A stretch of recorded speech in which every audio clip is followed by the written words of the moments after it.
दरोगा की तैयारी अपने फाइनल फेज में है और आज का सेशन है complete physics one shot final revision for Uttarakhand वन दरोगा exam. Welcome to Knowledge Sprout. मैं हूं रमेश और आप देख रहे हैं नॉलेज स्प्राउट, जहां मिलता है perfect revision with smart strategy. इस एक वीडियो में हम कवर करेंगे सारे important topics: motion, force, energy, optics और मैग्नेटिज्म एंड इलेक्ट्रिसिटी। सब कुछ एक ही जगह एक ही बारी में। तो नोटबुक ले लीजिए, कंसंट्रेशन फुल ऑन करिए, क्योंकि ये रिवीजन नहीं, ये आपके सिलेक्शन का फाइनल बूस्टर है। Let's begin this ultimate revision journey only on knowledge sprout. तो दोस्तों, अगर आपको वीडियो पसंद आए तो लाइक, शेयर और सब्सक्राइब जरूर कर दीजिएगा और अपने सभी दोस्तों को बताइए कि इस वीडियो को जरूर देख लीजिएगा। ठीक है, तो चलिए स्टार्ट करते हैं आज के टॉपिक को। तो आज का टॉपिक है हमारा सबसे पहला टॉपिक मोशन। तो मोशन में हम क्या समझेंगे कि भाई मोशन होता क्या है, इसके टाइप्स क्या है ना। और यहाँ पे आपके पास मोशन से रिलेटेड कौन कौन सी इक्वेशंस होती है उनको समझेंगे। फिर इसके ऊपर कम से कम 10 से 20 के बीच हम एमसीक्यूज प्रैक्टिस करेंगे। ठीक है, जो कि आपके वन दरोगा से रिलेटेड ही होंगे। तो पहले मोशन, फिर फोर्स, इस तरीके से जितने भी आपके फिजिक्स के टॉपिक है सारे कवर कराए दिए जाएंगे। ठीक है, तो आपको बने रहना है स्टार्टिंग से एंड तक, बीच में छोड़ के ना जाइएगा, क्योंकि आप जहां से छोड़ोगे क्या पता उसके आगे उससे भी ज्यादा इंपॉर्टेंट चीज हो। ठीक है, जितना आपने देखा हो, तो इसलिए आपको एंड तक देखना है। तो मोशन को समझते हैं पहले। Motion is a fundamental concept in physics that describe the change in position of an object with respect to time. यानी कि क्या बोल रहा है कि मोशन क्या है, कि मोशन है कि अगर कोई ऑब्जेक्ट टाइम के साथ अपनी जो पोजीशन है उसको चेंज करता है, उसको हम क्या बोलते हैं, मोशन बोलते हैं। ठीक है, जैसे हमारे पास कोई एक ऑब्जेक्ट रखा हुआ था यहाँ पे ऐसे, इस ऑब्जेक्ट को कहाँ कर दिया हमने, रिप्लेस इधर कर दिया। ठीक है, तो जो हमने टाइम के साथ इसमें चेंज किया इसके पोजीशन में, उसको ही हम क्या बोलते हैं, मोशन। ठीक है, नेक्स्ट है हमारा टाइप्स ऑफ मोशन। तो टाइप्स ऑफ मोशन में सबसे पहले हमारे पास कौन सा आएगा, यूनिफॉर्म मोशन।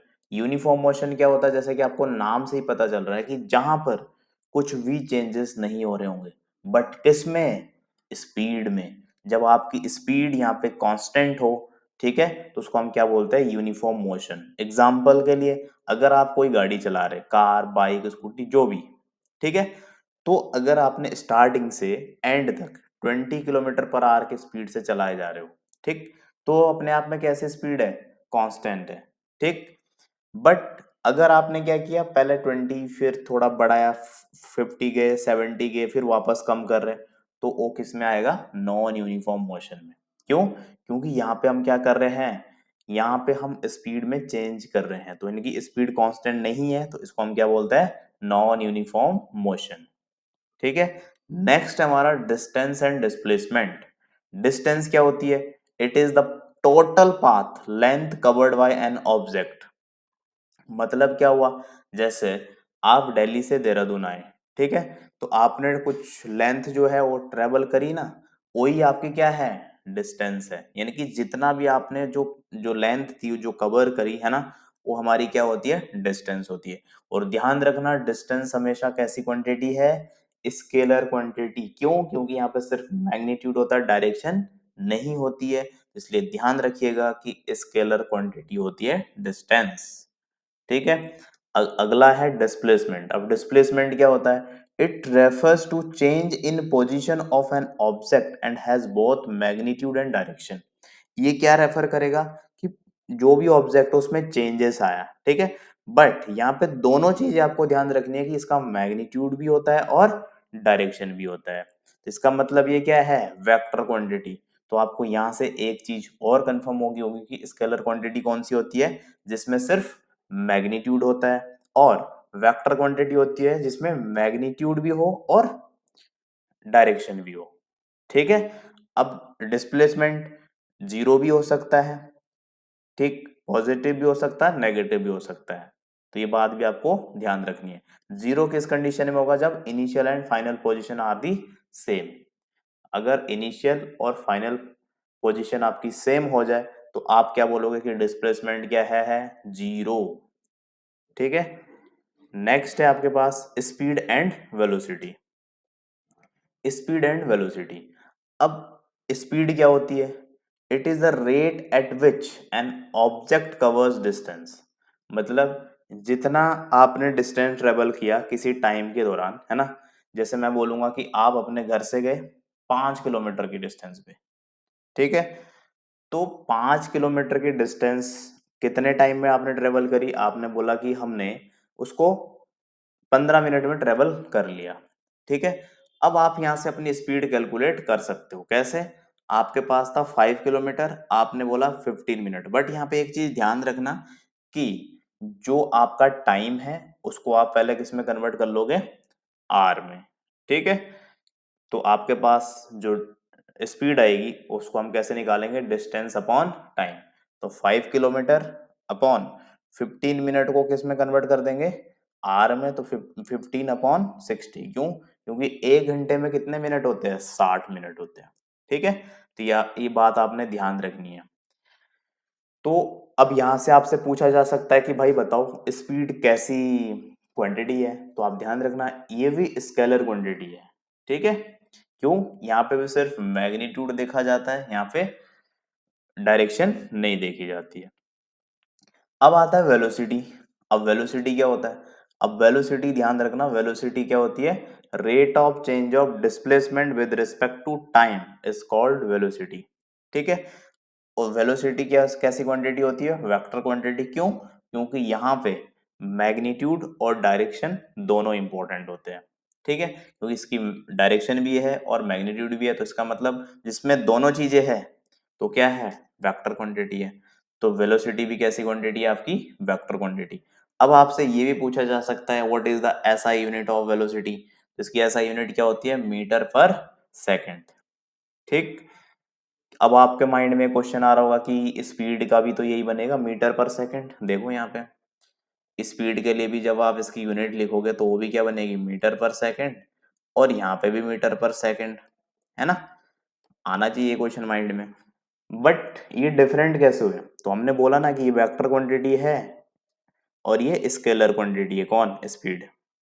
ठीक है। दूसरा क्या है कि जो स्पीड है और डिस्टेंस अपॉन टाइम है, और जो वेलोसिटी है और डिस्प्लेसमेंट अपॉन में टाइम है, तो दोनों चीजें अलग अलग होगी कि नहीं होगी? तो ये बात आपने ध्यान रखनी है। ठीक। नेक्स्ट है आपका एसेलरेशन। एसेलरेशन में आपको ध्यान रखना ये क्या होता है? Rate of change of velocity with respect to time. यानी कि वेलोसिटी में जो चेंजेस आएगा ना, वेलोसिटी में जो भी चेंजेस आएंगे उसको हम क्या बोलते हैं? वो हमारा एसेलरेशन होता है।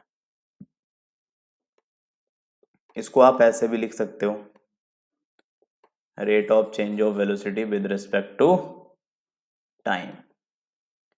ठीक।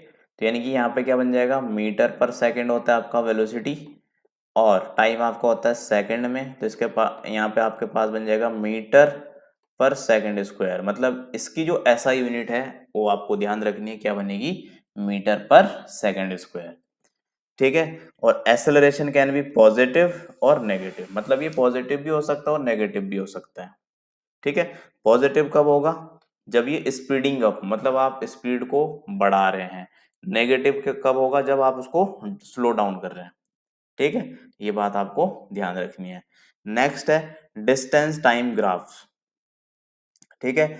अब ये आपको क्या रिप्रेजेंट करता है? These graphs help to determine the speed of an object. ध्यान रखना, straight line indicates uniform motion while a curved line indicate non uniform motion। ठीक है। अगला है velocity time graph. These graphs are used to find acceleration and displacement of an object. A horizontal line indicate constant velocity. तो देखो ये MCQs में ये direct पूछा जाएगा, अभी हम इससे रिलेटेड क्वेश्चन करेंगे भी नीचे। while the slope of the line represent acceleration। तो जो हॉरिजॉन्टल लाइन जो रहेगी वो क्या इंडिकेट करेगी? Constant velocity. और जो आपके पास स्लोप ऑफ द लाइन होगी वो क्या करेगी? वो एक्सेलरेशन को रिप्रेजेंट करेगी। ठीक है। नेक्स्ट है हमारे पास इक्वेशन ऑफ मोशन, कि इक्वेशन ऑफ मोशन कौन कौन सी है। देखो, आपके पास तीन इक्वेशंस रहती थी। पहली, v is equal to u plus a t. दूसरी, s is equal to u t plus half a t square. तीसरी, v square plus u square plus two a s. अब यहाँ पे v क्या होता है, ये आपको ध्यान रखना, फाइनल वेलोसिटी। u होता है आपका इनिशियल वेलोसिटी, a होता है आपका एक्सेलरेशन, t होता है आपका टाइम और s होता है आपका डिस्प्लेसमेंट। ठीक है। नेक्स्ट है प्रैक्टिस क्वेश्चन। इसके अंदर जो मेन टॉपिक थे वो हमने सारे डिस्कस कर लिए हैं। अब इनसे रिलेटेड यहाँ पे कैसे क्वेश्चन बनेंगे वो भी हम देखते हैं। तो सबसे पहले देखो, तो दोस्तों अब हम करेंगे प्रैक्टिस क्वेश्चन। सबसे पहले देखते हैं कि what type of quantity is displacement. इस क्वेश्चन का आंसर क्या होगा, इसका आंसर होगा ऑप्शन नंबर वी, क्योंकि डिस्प्लेसमेंट कैसा क्वांटिटी होता है, वेक्टर। यहाँ पे एक चीज मैं आपको बता दूं कि ये जो कुछ ना यहाँ पे मिसप्रिंट हो रखी है, जैसे कि आंसर में 2 आ रहा है, एक्चुअली में ये 10 क्वेश्चन है। ठीक है, तो आपको ध्यान रखना, जैसे आंसर में 2 लिखा हुआ ना, तो क्वेश्चन 2 का आंसर नहीं, 1 का ही आंसर है। यहाँ पे एक्चुअली में 2 होना था, यहाँ पे 3 प्रिंट हो गया। ठीक है, तो इसके लिए सॉरी, बट आपको ध्यान रखना है 10 क्वेश्चन है। ठीक है, तो देखो, what type of quantity is displacement, तो हमको पता है कि वेक्टर क्वांटिटी होती है। नेक्स्ट है, which of the following is an example of uniform motion. Uniform motion का कौन सा एग्जांपल होता है। यूनिफॉर्म मोशन के लिए सबसे पहले क्या होना चाहिए कि भाई स्पीड कांस्टेंट होनी चाहिए। तो स्पीड कांस्टेंट किसमें है, बी में है। ठीक है, next question, what is the SI unit of acceleration. Acceleration की एसआई यूनिट क्या होती है, अभी हमने पढ़ी थी मीटर पर second square. In a velocity time graph what does the area under the curve represent, अभी पढ़ा था ये भी, displacement. Which of the following statements is true for a body in uniform motion. तो यूनिफॉर्म मोशन के लिए क्या होना चाहिए, एक्सेलरेशन 0 होना चाहिए। Next, what is the equation for velocity in terms of displacement and time. तो डिस्प्लेसमेंट एंड टाइम के लिए हमने अभी पढ़ा था कि वेलोसिटी इज इक्वल टू क्या होता है, डी अपॉन टी, या फिर हम डिस्प्लेसमेंट को किससे रिप्रेजेंट करते हैं, एस से, तो एस अपॉन टी। तो एस अपॉन टी है ऑप्शन में, yes, option number A is the right answer. If a car travels 100 kilometre in 2 hours what is the average speed. तो एवरेज स्पीड का formula हमने पढ़ा था अभी, क्या होता है, डिस्टेंस अपॉन में टाइम। तो डिस्टेंस कितना है, 100 टाइम आपका 2 आवर्स, इसको सिंप्लीफाई कर दो, आपके पास कितना आ जाएगा, 50 kilometre per hour. 50 kilometre per hour, तो option number A is the right answer. Which graph demonstrated constant velocity. Constant velocity के लिए कौन सा ग्राफ होता था, अभी हमने पढ़ा था ये भी, हॉरिजॉन्टल वेलोसिटी जो रहती थी टाइम ग्राफ, वो वाला। ठीक है, तो option number D, horizontal velocity time graph. Next है आपके पास, what is the physical quantity obtained from the slope of a distance time graph. Speed आती थी ना, तो option number A is the right answer. If an object does not change its direction and travels 60 kilometre in 30 minutes, what is its velocity? अब ध्यान रखना, velocity is equal to क्या है कि भाई डिस्टेंस कितनी है, 60 किलोमीटर। ठीक है, और आंसर आपके किस में, किलोमीटर आर में, बट आपके पास तो किस में दे रखा, 30 मिनट। तो 30 को किस में कन्वर्ट कर लेना, पहले इसको कन्वर्ट कर लेंगे हम पहले आवर्स में। तो हमको पता है 1 घंटे में कितने मिनट होते हैं, 60। ठीक है, अब यहाँ पे उसका अपोजिट करना है कि 1 मिनट में कितने घंटे, मतलब 1/60। ठीक, तो इससे ये कटेगा, इससे ये कटेगा, तो कितना आ गया आपके पास, 2 टाइम्स। ठीक है, तो 2 आया, 1/2 सॉरी। तो इसको आप यहाँ पे लिख दीजिए, वेलोसिटी इज इक्वल टू क्या होता है, डिस्टेंस अपॉन में टाइम, और ये यहाँ पे आ जाएगा, तो आपके पास कितना आ जाएगा, 120 किलोमीटर पर आवर। ठीक है, तो ऐसा कौन सा ऑप्शन है, option number A is the right answer. तो आपको ध्यान रखना पहले कि जो भी आपके पास अगर मिनट्स में दिया उसको पहले कन्वर्ट कर लेना है आंसर के अकॉर्डिंग, कि ऑप्शन में आपको किलोमीटर पर आर बोला है। ठीक है, तो ये नहीं कि आपने आंसर निकाल दिया उसमें क्या कहते हैं किलोमीटर पर मिनट में, ऑप्शन ही मैच होगा नहीं। और बहुत सारे स्टूडेंट यहाँ पे क्या गलती कर सकते हैं कि डायरेक्ट 60 आ जाएगा, क्यों? अगर आपके पास ये था 30 मिनट, आपने इसको 2 से काट दिया और आपका आंसर ही नहीं मैच हो रहा, फिर तो गलत हो जाएगा ना। तो आपको ध्यान रखना है, पहले क्या करना है, पहले इसको मिनट्स को किस में कन्वर्ट कर लेना है, आर में। ठीक है, नेक्स्ट क्वेश्चन है, सॉरी, चैप्टर फोर्स। तो फोर्स भी अपने आप में बहुत ही इम्पोर्टेंट है ना। ये नाइन्थ की एनसीईआरटी में भी हमने अच्छे से पढ़ा था जब हम नाइन्थ में थे, बट अब हम भूल चुके हैं क्योंकि अब हम ग्रेजुएशन भी कर चुके हैं, है ना। तो फोर्स को समझते हैं कि फोर्स क्या है। In physics force is a fundamental concept that describes the interaction between objects. यानी कि कोई दो ऑब्जेक्ट्स हैं, उनके बीच में कैसा इंटरेक्शन है उसको हम क्या बोलते हैं, फोर्स। जैसे हम अर्थ पे चल पा रहे हैं तो यहाँ पे भी फोर्स की वजह से हो रहा ना। कौन कौन से फोर्सेस की वजह से? सबसे पहले ग्रेविटेशन, उसके बाद फ्रिक्शन। ठीक है, अगर एकदम रफ सरफेस होगी तब भी हम नहीं चल पाएंगे, अगर एकदम स्मूथ सरफेस होगी तब भी हम नहीं चल पाएंगे। क्यों? कमेंट सेक्शन में बताइए। ठीक है, नेक्स्ट है definition of force. Force is defined as a push और पुल। अब ध्यान रखना यहां से डायरेक्ट क्वेश्चन पूछा जाता है, what is the definition of force. ठीक है, पुश और pull upon an object resulting from its interaction with another object. यानी कि यहाँ पे क्या हो रहा है, या तो दो ऑब्जेक्ट एक दूसरे को पुल कर रहे होंगे, ठीक, या फिर क्या कर रहे होंगे, अट्रैक्ट कर रहे होंगे।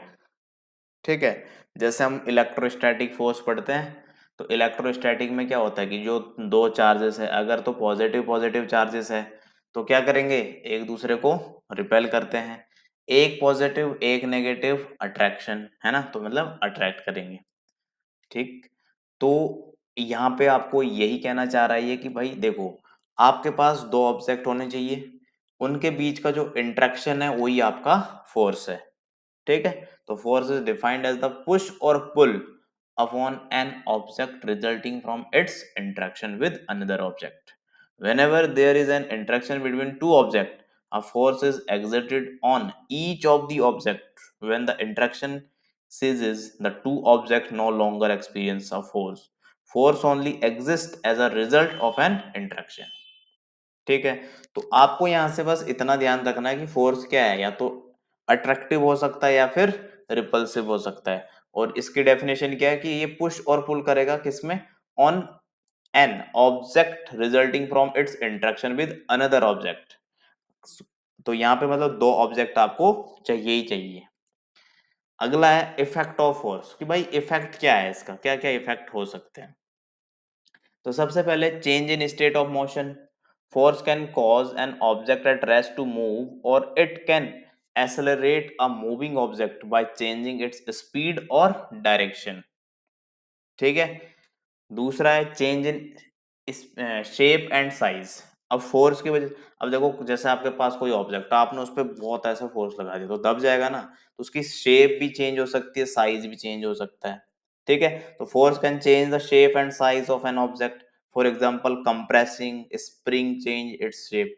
तो ये हमने प्रैक्टिकली भी किए होंगे, जैसे स्प्रिंग होती है उसको आप ऐसा खींचना, है ना, जब आप उसको खींचोगे तो उस टाइम पे आपको उसमें क्या है, जब आप छोड़ दोगे ना, एक्सटर्नल फोर्स आपने छोड़ दिया है ना लगाना, तो कुछ ना कुछ उसमें आपको चेंजेस देखने को मिलेंगे।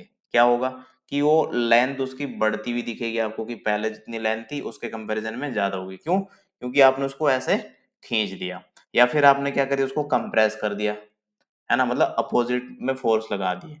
जैसे आपके पास ये ऑब्जेक्ट था, आपने क्या किया, इसको ऐसे दबा दिया यहाँ से, दोनों साइड से देखो, इधर से भी आप फोर्स लगा रहे हो, इधर से भी, तो क्या हो जाएगा, कंप्रेस हो जाएगा। तो इसकी शेप में चेंजेस आएंगे, बिल्कुल आएंगे। ठीक है, या फिर आप इसको क्या कर सकते हो, ऐसे पुल कर रहे हो, ये ले ऐसे, है ना, तब भी क्या होगा, इसमें चेंजेस आएंगे, क्योंकि जो शेप आपको ऐसे दिख रही हो सकती है थोड़ी देर में ऐसी हो जाए, क्योंकि खींच जाएगी ना। ठीक है, तो ये सब क्या है, इफेक्ट्स ऑफ फोर्स के अंदर आता है। अब हम यहाँ पे पढ़ेंगे कि भाई टाइप्स ऑफ फोर्सेस, कि कौन कौन से टाइप के फोर्सेस हैं और जो हमारे काम के हैं, सीधी बात। ठीक है, तो आपको कांटेक्ट फोर्स ध्यान रखना है। अब ये कांटेक्ट फोर्स में कौन से होते हैं ये भी हम देखेंगे। These forces require physical contact, मतलब नाम में ही कांटेक्ट है ना, तो क्या होना चाहिए यहाँ पे, फिजिकल कांटेक्ट होना चाहिए between interacting object. Example including frictional force. सबसे पहले फ्रिक्शनल फोर्स आपने देखा होगा, अगर आप अपने हाथ रगड़ रहे हो ऐसे, ठीक है, तो आपको गर्माहट सी महसूस होती है। इसका मतलब क्या हो रहा है, ये दोनों जो हाथ है एक दूसरे को कांटेक्ट में आ रहे हैं और क्या कर रहे हैं, एक दूसरे को अपोज कर रहे हैं। ठीक है, तो इसका मतलब ये किसका एग्जांपल है, कांटेक्ट फोर्स का। तो पहला हो गया आपका फ्रिक्शनल फोर्स। दूसरा है टेंशन फोर्स। ठीक, टेंशन फोर्स भी आपका क्या होता है, कांटेक्ट फोर्स। जैसे आपने रस्सी पे कुछ लटका दिया, ठीक है, और या फिर केबल है आपके पास, ठीक, तो ये सब किसके एग्जांपल है, टेंशन फोर्स के। दूसरा है नॉर्मल फोर्स। नॉर्मल फोर्स भी आपका क्या होता है, कांटेक्ट फोर्स होता है। ठीक, नेक्स्ट है non contact forces. Non contact में सबसे पहले कौन सा आएगा, ग्रेविटेशनल फोर्सेस, जिस जैसे हम अर्थ पे है ना, तो अट्रैक्टिव फोर्स तो है ये दो मासेस के बीच का, बट ये क्या करता है, मतलब ये इसको फिजिकल टचेस की जरूरत नहीं होती है, तो इसका मतलब ये कैसा फोर्स है, नॉन कांटेक्ट फोर्स है। अगला है इलेक्ट्रोस्टैटिक फोर्स। ये किसके बीच लगता है, दो चार्जेस के बीच में लगता है। ध्यान रखना, ग्रेविटेशनल दो मासेस के बीच में लगता है, इलेक्ट्रोस्टैटिक फोर्स दो चार्जेस के बीच में लगता है। ठीक है, magnetic force, the force experienced by magnetic materials in a magnetic field, तो उसको हम क्या बोलते हैं, मैग्नेटिक फोर्स। और ये किसका एग्जांपल है, नॉन कांटेक्ट फोर्स का। तो आपसे एग्जाम में पूछा जा सकता है which of the following is the example of non contact force, तो आपको पता होना चाहिए, क्योंकि तीन ऑप्शन गलत होंगे एक ही सही होगा। ठीक है, तो नॉन कांटेक्ट में ग्रेविटेशनल फोर्स, इलेक्ट्रोस्टैटिक फोर्स और मैग्नेटिक फोर्स। ठीक है, नेक्स्ट आपके पास Newton's law of motion. Newton के आपके पास तीन लॉ है। कितने हैं, तीन लॉ। फर्स्ट लॉ है जिसको हम लॉ ऑफ इनर्शिया भी बोलते हैं, an object will remain at rest और in uniform motion unless acted upon by a net force. मतलब अगर आपके पास कोई ऑब्जेक्ट रखी हुई है, जैसे आपके पास टेबल पे बुक रखी हुई है ऐसे, ठीक है, जब तक मैं इस बुक पे एक्स्ट्रा फोर्स मतलब नहीं लगाऊंगा, एक्सटर्नल फोर्स, तब तक ये यहां से हटेगी नहीं, ये टेबल पे ही रहेगी। ठीक, तो ये हमारा क्या था, फर्स्ट लॉ ऑफ, जिसको हम इनर्शिया फोर्स भी इनर्शिया लॉ भी बोलते हैं। ठीक है, यानी कि an object will remain at rest और in uniform motion unless acted upon by an net force. ठीक, नेक्स्ट है सेकंड लॉ। सेकंड लॉ क्या बोलता है, the acceleration of an object is directly proportional to the net force acting on it inversely proportional to its mass. इनकी F is equal to ma। यहाँ पे क्या बोल रहा है, ये बोल रहा है कि जो आपका फोर्स है ना, ये किसके प्रोपोर्शनल में होता है, rate of change of momentum with respect to time. यानी कि जैसे जैसे आपका मोमेंट चेंज होगा, किसके रिस्पेक्ट में, टाइम के, ठीक है, आपका फोर्स भी चेंज होता जाएगा। ठीक है, तो देखो यहां से ये F is equal to m a कैसे आता था, हमको पता है F is directly proportional to d p upon d t. अब डी पी, पी की जगह मैं क्या लिख सकता हूँ, पी की जगह मैं लिख सकता हूँ एम बी, क्योंकि हमको पता है मोमेंटम इज इक्वल टू क्या होता है, p is equal to m v. क्या होता है, p is equal to, p आपका मोमेंट हो गया और इसके इज इक्वल टू होता है एम बी। एम यहाँ पे मास होता है, बी आपकी वेलोसिटी। ठीक है, और यहाँ पे ये चल रहा है। ठीक, आप यहाँ पे एक कांस्टेंट आता है, बट उस कांस्टेंट की वैल्यू हम कितनी रख लेते हैं, 1 रख लेते हैं। अब देखो मास तो कभी चेंज नहीं होता, तो ये तो आगे आ जाएगा आपके पास ऐसे। अब जो डिफरेंशिएशन के अंदर है वो क्या है, dv बाय dt। ठीक है, और अब यहाँ पे हमें पता है कि dv बाई dt का मतलब क्या होता है, rate of change of velocity with respect to time. इसका मतलब ये क्या होता है, एक्सेलरेशन। इसलिए आपके पास क्या आता है, F is equal to m। ठीक है, अगला है हमारे पास third law for third law sorry. ठीक है, तो ये क्या होता है, ये for every action there is an equal and opposite reaction. ठीक है, मतलब वही वाली बात है, अगर आपने किसी को गाली दी तो सामने से ये मत सोचना कि वो आपको हाथ जोड़ देगा, वो भी गाली देगा ही देगा। ठीक है, वही लो है, थर्ड लो। 90% चांस है कि वो, 90 नहीं 99% चांस है कि अगर आपने किसी को गाली दी तो वो भी आपको गाली देने वाला है। तो थर्ड लो है न्यूटन का। ठीक है, आपने दीवार पे मुक्का मारा, आपको लगा कि भाई मैंने तो बहुत तेजी से मारा, बट आपको भी तो दर्द हो रहा है। जो दर्द हो रहा है यहाँ पे क्या हुआ, every action there is an equal and opposite reaction. ठीक है, तो ये बात आपने ध्यान रखनी है। Next, practice multiple choice question. अब इसको थोड़ा प्रैक्टिस करते हैं कि किस टाइप के क्वेश्चन यहाँ पे पूछे जाते हैं। ठीक है, तो सबसे पहले आपके पास है what is the definition of force. तो डेफिनेशन क्या होती है फोर्स की, हमको पता है अ पुश और pull resulting from interaction between object. Option number B, which of the following is a non contact force. Non contact और कॉन्टैक्ट हमने समझा, तो नॉन कॉन्टैक्ट इनमें से कौन सा है, इनमें से gravitational force. Which of the following is non contact force, क्योंकि ये तो सारे कॉन्टैक्ट थे ना, फ्रिक्शनल और टेंशन नॉर्मल। ठीक है, what is the role of friction, frictional force. Frictional force का रोल क्या होता है, ठीक है, to oppose the motion of an object. तो option number B, in a tug of a war game, which force is primarily responsible for the tension in the rope।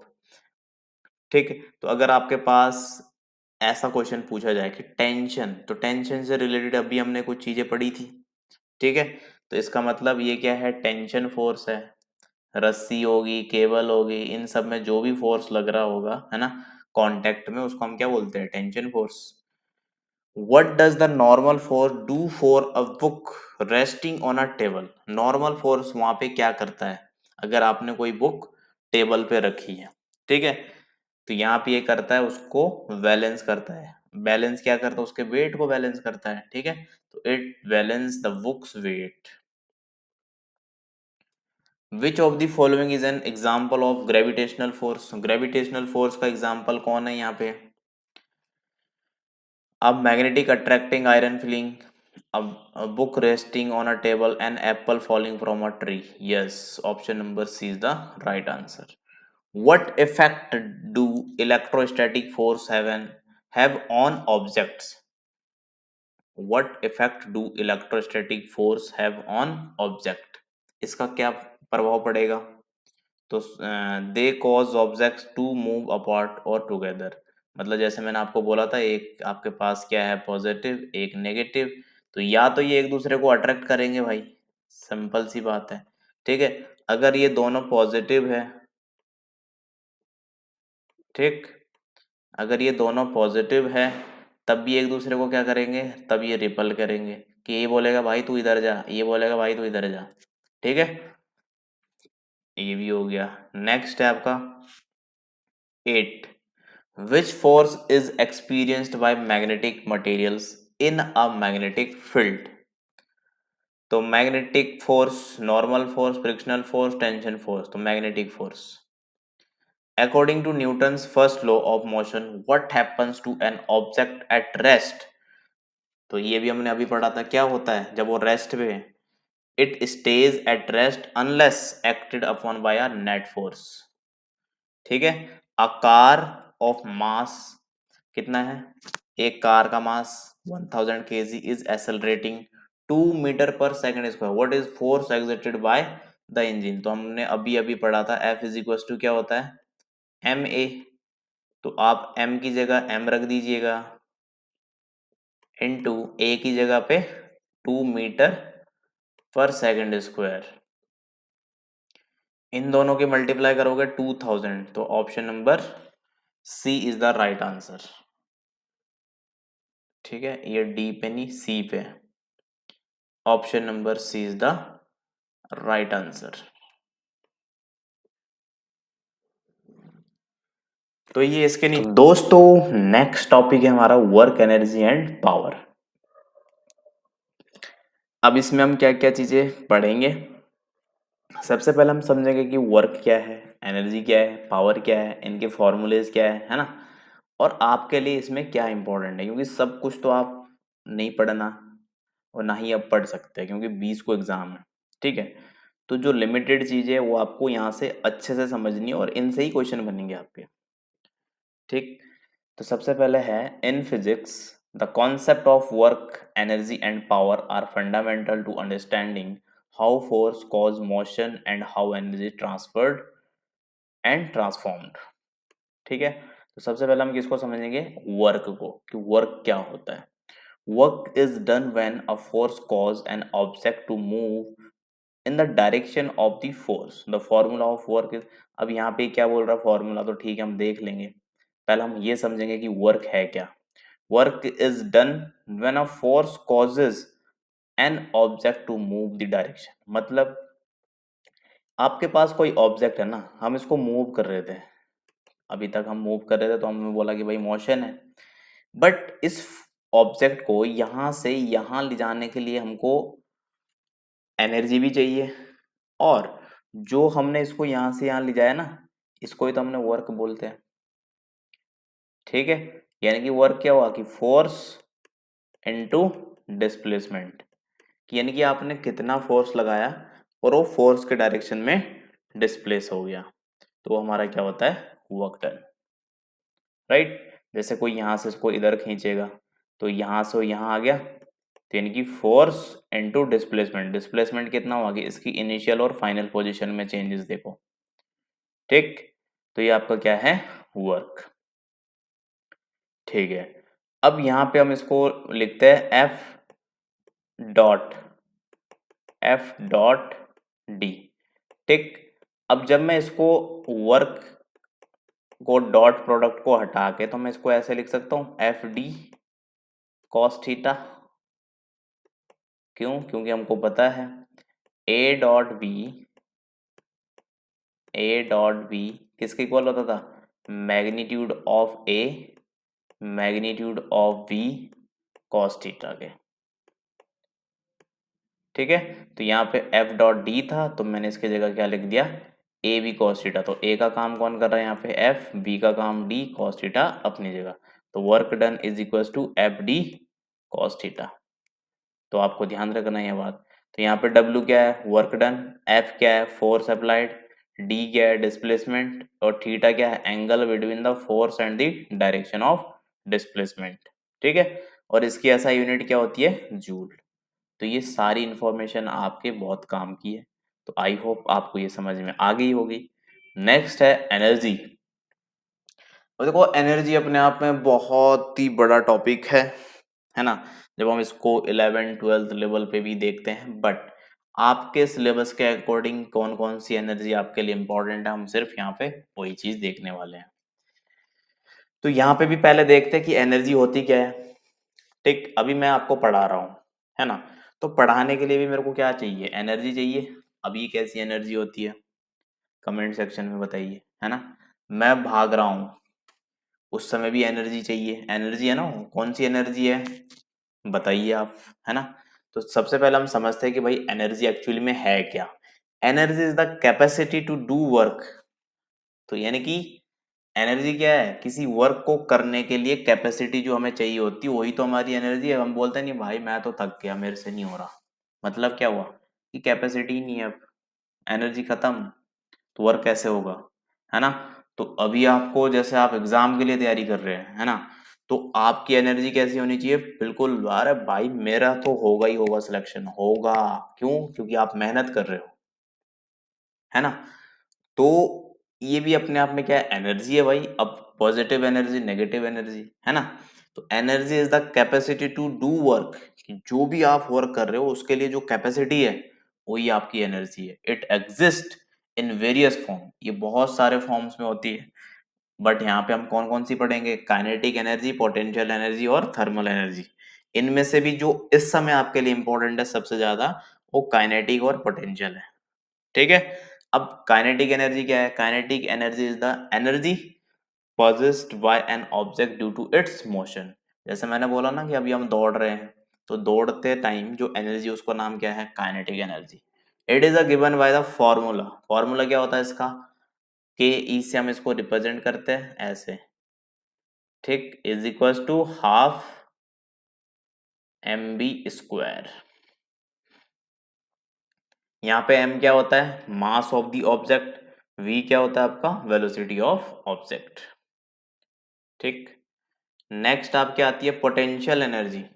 Potential energy क्या होती है, potential energy is the energy possessed by an object due to its position और configuration.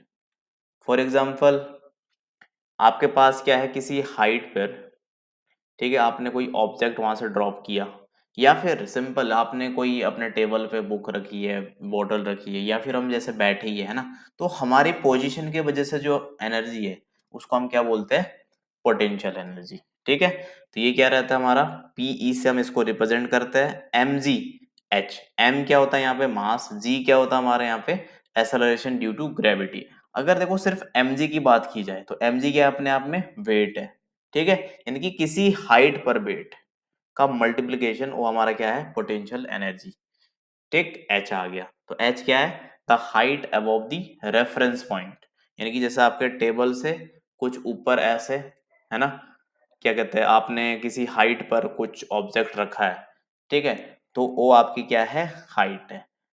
ठीक। अब आप क्या करोगे, अगर आपके पास m दे दिया, g दे दिया, h भी दे दिया, तो आप इजीली पोटेंशियल एनर्जी कैलकुलेट कर सकते हैं, बिल्कुल कर सकते हैं। कैसे, एम जी एच लगाओ, पुट कर दो। ठीक। कभी कभी आपको क्या बोल देगा, पोटेंशियल एनर्जी दे दी, ठीक, एम भी दे दिया, जी भी दे दिया, बोल दिया find the value of H, तो निकल जाएगी, बिल्कुल निकल जाएगी।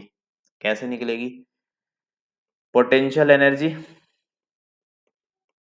अब ये जो एम जी है यहाँ पे क्या कर रहे हैं, मल्टीप्लाई कर रहे हैं, तो इधर आके क्या करेंगे, डिवाइड करेंगे, तो हमारे पास इसकी वैल्यू आ जाएगी एच की। ठीक है। नेक्स्ट है हमारे पास पावर। अब पावर क्या है, power is the rate at which work is done और energy is transferred it given by the formula.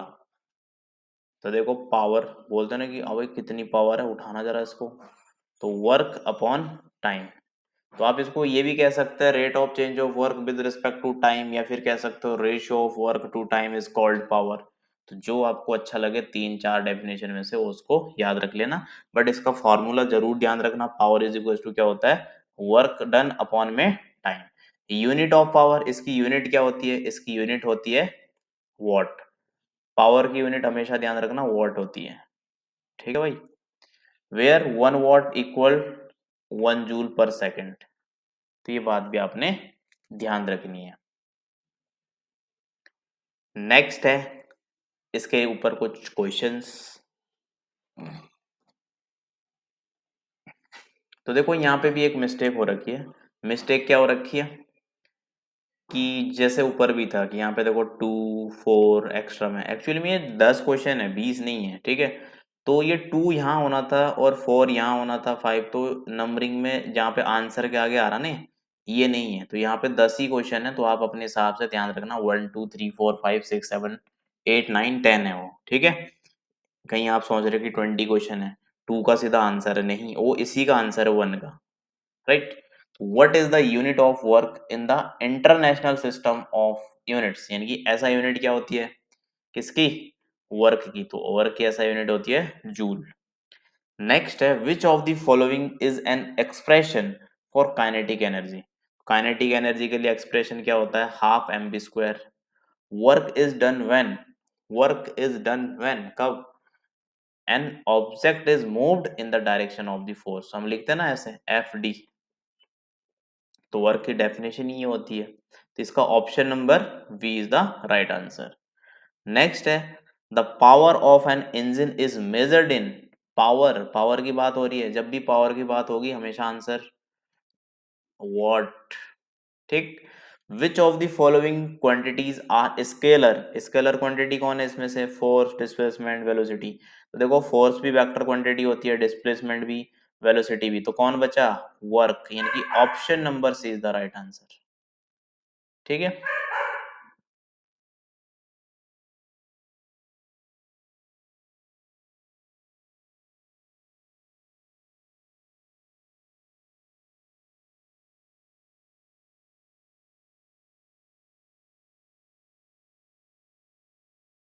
तो mass and height, option number B. If the work done on an object is zero, then the force applied is perpendicular to the direction of displacement. The kinetic energy of a body is directly proportional to, kinetic energy किसके directly proportional होती है, velocity के square के, होता ना mv square. ठीक। Next है the formula for power, power का फॉर्मूला क्या होता है, W अपॉन टी। तो W अपॉन टी कहाँ है, option number b. Which energy transformation occurs when a stone is dropped from a height? तो potential to kinetic. Next,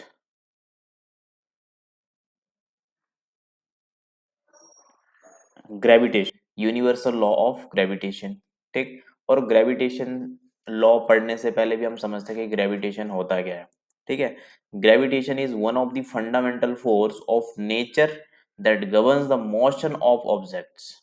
तो ये बात आपको ध्यान रखनी है, एमसीक्यूज में भी डायरेक्ट डेफिनेशन पूछ ली जाती है। ठीक है।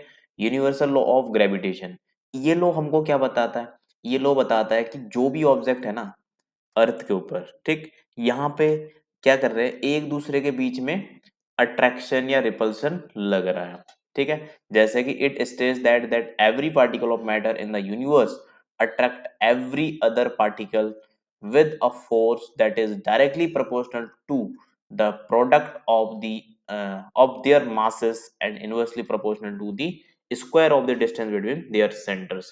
मतलब क्या हुआ, सिंपल सी बात है, ये बोल रहा है कि जो फोर्स है वो किन्हीं दो पार्टिकल्स के मासेस के प्रोडक्ट के डायरेक्टली प्रोपोर्शनल है, और जो इन दो पार्टिकल के बीच की डिस्टेंस है उनके स्क्वायर के इनवर्सली प्रोपोर्शनल है। ठीक है। जब मैं इसको कंबाइंड लिखूंगा तो क्या आ जाएगा, F इज इक्वल टू, यहाँ पे एक कांस्टेंट आता है जिसको हम बोलते हैं ग्रेविटेशनल कांस्टेंट। तो यहाँ पे आपके पास m1 m2 अपॉन में आर स्क्वायर। ठीक है। तो ये आपके पास क्या आ गया, ये फोर्स आ गया, जी m1 m2 अपॉन में आर स्क्वायर। ठीक है। तो जिसने पूरे डेफिनेशन में बोला उसका जो मैथमेटिकल एक्सप्रेशन है वो ये है। ठीक है। अब यहाँ पे एफ क्या है ये मैंने आपको बता दिया, अट्रैक्शन बिटवीन टू बॉडीज। और जी क्या है आपका, ग्रेविटेशनल कांस्टेंट, जिसकी वैल्यू क्या होती है 6.67 इंटू 10⁻⁻11। ठीक। Newton metre square kg square, ये भी आपको ध्यान रखना है। एम क्या है यहाँ पे, m1 m2 are the masses of two bodies, r क्या है, distance between their centres. Next है फ्री फॉल। इसमें फ्री फॉल होता है ना, मतलब an object is said to be in free fall when it is moving only under the influence of gravity. जब वो ग्रेविटी के इन्फ्लुएंस में नीचे आ रही, जैसे आपने कोई ऑब्जेक्ट यहाँ से ड्रॉ किया, अपने छत से कोई नीचे को ऐसे पत्थर या कुछ भी ऑब्जेक्ट आप ड्रॉ कर दीजिए। ठीक है। तो वहां पे आप जब ड्रॉप करोगे तो जो फ्री फॉल है, मतलब ग्रेविटी के अंडर में वो नीचे जा रहा है, क्योंकि कुछ आप किसी की हेल्प से या किसी और एक्सटर्नल फोर्स की हेल्प से तो नहीं ले जा रहे, सिर्फ कैसे ले जा रहे हैं, यहाँ पे आपने क्या किया, कोई ऑब्जेक्ट है उसको यहाँ से ड्रॉप कर दिया। ठीक है। तो कहाँ जाएगा, नीचे ग्राउंड सरफेस पे। ठीक। तो उसको हम क्या बोलते हैं, free fall. During free fall all object experience the same acceleration due to gravity depended denoted by g, which is approximately 9.8। अब देखो कभी कभी आपको क्या बोल देगा, जब आपके पास क्वेश्चन होगा 10 मीटर पर सेकेंड स्क्वायर, बट अगर आपको ऐसा मेंशन नहीं किया गया क्वेश्चन में, तो आपने हमेशा किस पे टिक करना है, 9.8 मीटर पर सेकेंड स्क्वायर पे। ठीक है। On the surface of earth. Mass and weight, mass और वेट में क्या डिफरेंस होता है, बहुत सारे बच्चों को इसमें कंफ्यूजन रहती है। तो मास क्या होता है, mass is measure of the amount of matter in an object and is constant everywhere in the universe. It is measured in kilogram. इसको हम किस में मेजर करते हैं, केजी में। तो ध्यान रखना मास जो है ना, ये कभी भी चेंज नहीं होता है। चेंज क्या होता है? सिर्फ वेट। जैसे हम अपना वेट करते हैं ना, मतलब वेट का क्या मतलब हुआ? जो हमारा मास है ना, उस पे ग्रेविटी कितनी लग रही है, वो हमारा क्या हो गया? वेट। तो इसलिए हम वेट इज इक्वल टू क्या लिखते हैं? mg।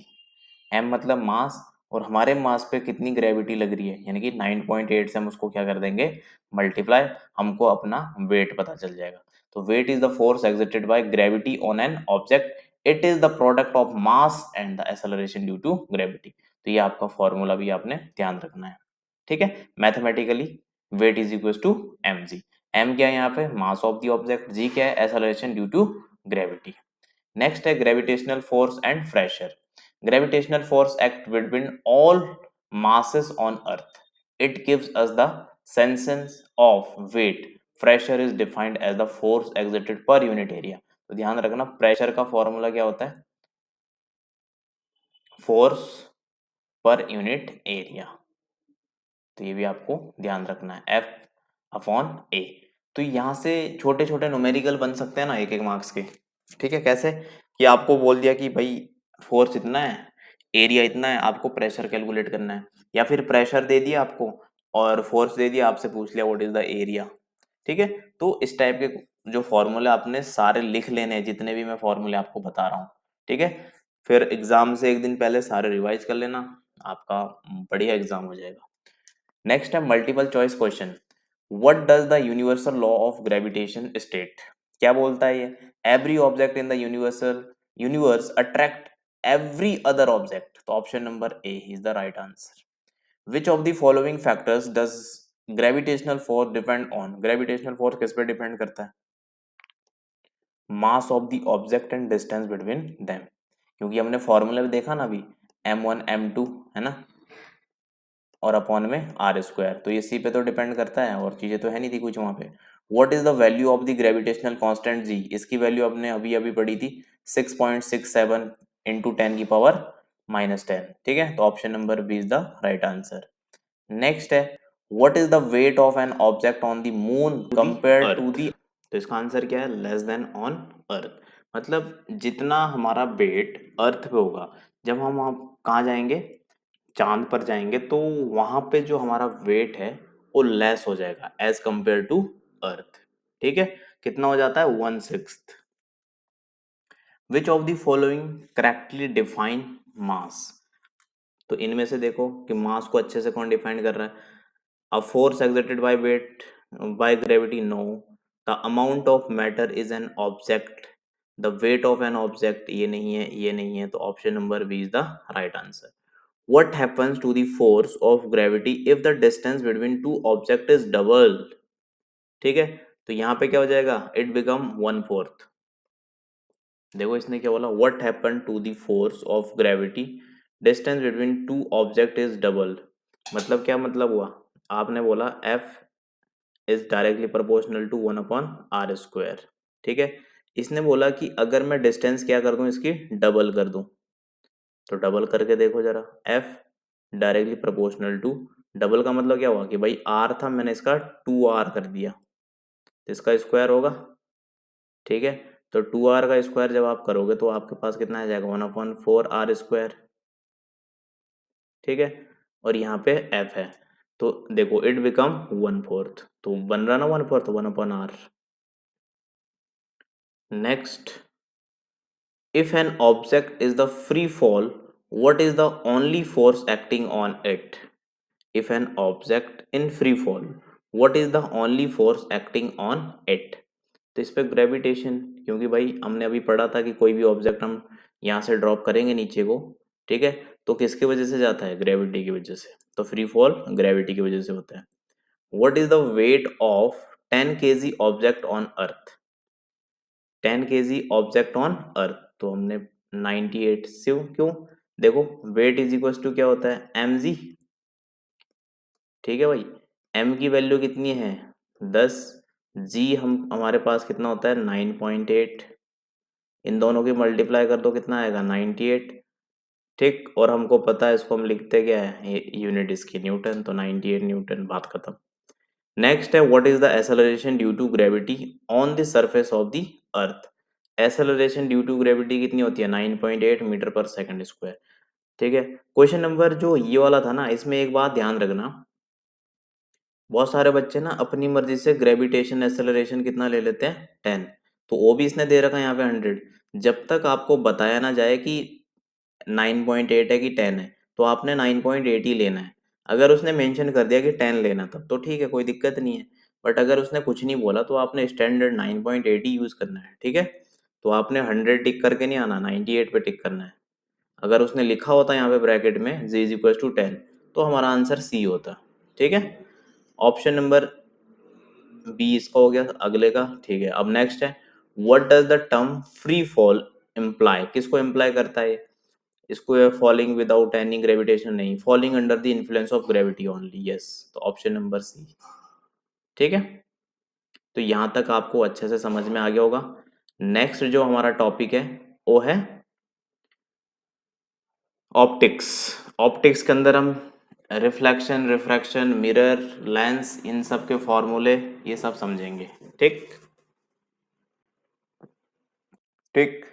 अब आपसे नेक्स्ट चीज जो पूछी जाती है, नेचर ऑफ लाइट, ठीक है। तो इसके अंदर क्या है, light is a form of energy, ये बात आपने ध्यान रखनी है। Light is a form of energy that enables us to see the world around us. It travels in straight lines and can exhibit properties of both waves and particles. अब इसका मतलब समझो कि ये कहना क्या चाहता है। लाइट क्या है, एनर्जी की एक फॉर्म है, ये बात आपने ध्यान में रखनी है, ठीक है। दूसरा, जो लाइट है ना, ये आपकी वेव के फॉर्म में भी और पार्टिकल्स के फॉर्म में भी, दोनों के फॉर्म में एग्जिबिट करती है, ठीक है। तो ये बात ध्यान रखनी है आपने। अब इसके अंदर आता है रिफ्लेक्शन। अब रिफ्लेक्शन ऑफ लाइट क्या होता है? Reflection is the process by which light bounce of a surface. मतलब देखो, आपके पास ये सरफेस है, ठीक है। अब यहां से जो सन है ना, उस सन की रेज आ रही है कुछ इस तरीके से, ठीक। तो हम उसको ऐसे रिप्रेजेंट करेंगे, इसको हम बोलते हैं रे ऑफ इंसिडेंट, ठीक है। और यहां से कुछ इस तरीके से जब यहाँ स्ट्राइक करेगी, तो यहाँ से कुछ कुछ यहाँ से जो रेज है आपको इस तरह जाते हुए दिखेगी, ठीक है, बाउंस बैक होगी। तो ये यहाँ पे हम बोलते हैं कि ये क्या है आपका एंगल आई, और ये क्या है आपका एंगल आर, ठीक है। तो देखो, रे ऑफ इंसिडेंट, ठीक, और यहाँ से क्या है रे ऑफ रिफ्लेक्शन, जो यहाँ से ऊपर गई, तो आई और आर, और यहाँ पे जो एंगल बनते हैं एंगल आई एंगल आर। तो एंगल आई और एंगल आर ये भी दोनों आपस में क्या होने चाहिए, इक्वल होने चाहिए, ठीक है। तो रिफ्लेक्शन में हमने यही देखा कि भाई क्या हो रहा है कि जो रेज आ रही है सरफेस पे, वहां से क्या हो रही, बाउंस बैक हो रही है। तो इसका मतलब क्या हुआ, बाउंस बैक होने का मतलब कि यहाँ पे रिफ्लेक्शन हो रहा है, ठीक है। The angle of incidence is equal to angle of reflection, जो कि मैं आपको पहले ही यहाँ पे बता दिया हूँ। ये एंगल ऑफ इंसिडेंट किसके इक्वल होता है, एंगल ऑफ रिफ्लेक्शन के।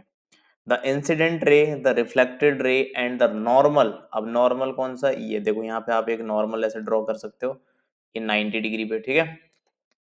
तो देखो ये तीनों के तीनों एक ही सरफेस पे लाई कर रहे हैं, ठीक है। Point incidence lie in the same plane, right. तो ये बात आपको यहाँ से अच्छे से समझ में आ गई होगी। नेक्स्ट है टाइप्स ऑफ मिरर, कि मिरर कितने टाइप के होते हैं भाई। तो टाइप्स ऑफ मिरर में सबसे पहला आप प्लेन मिरर। प्लेन मिरर में क्या है, produce virtual upright and laterally inverted images. ये ध्यान रखना, आपसे पूछे जाते हैं ये, ठीक है, एग्जाम्पल के तौर पे। Spherical mirrors include concave and convex mirror. Spherical में कौन कौन से आएंगे आपके, concave and convex mirrors, which have different focal points and properties. दोनों की फोकल पॉइंट और प्रॉपर्टीज डिफरेंट होगी, ठीक है। अब मिरर फॉर्मूला क्या होता है, 1/f is equal to 1/v plus 1/u। अब यहाँ पे f क्या होता है, फोकल लेंथ। v क्या होता है, v आपकी होती है इमेज डिस्टेंस। u क्या होता है, u होता है आपका ऑब्जेक्ट डिस्टेंस, ठीक है। तो ये बात आपको समझ में आ गई होगी। और इस फॉर्मूले में कंफ्यूज मत होना, क्यों, क्योंकि अभी जब हम लेंस का फॉर्मूला भी पढ़ेंगे ना, तो बहुत सारे लोग क्या कर देंगे ना यहाँ पे कि लेंस की जगह मिरर वाला फॉर्मूला चेप देंगे, गलत। आपको ध्यान रखना है कि भाई मिरर में बीच में क्या है, प्लस, ठीक है। और जब हम लेंस पढ़ेंगे, लेंस में यहाँ पे प्लस की जगह पे क्या आ जाएगा, माइनस, ठीक। और लेंस और मिरर दोनों की प्रॉपर्टीज डिफरेंट है, तो इसको एक जैसा मत समझना। नेक्स्ट आता है आपके पास रिफ्रैक्शन ऑफ लाइट। अब ये रिफ्रैक्शन क्या होता है, रिफ्रैक्शन में क्या होगा कि जैसे हम बोल रहे थे अभी कि यहाँ से कोई रेज आ रही है, ठीक है, तो यहाँ से बाउंस बैक हो रही थी, तो ये तो हो रहा था रिफ्लेक्शन में।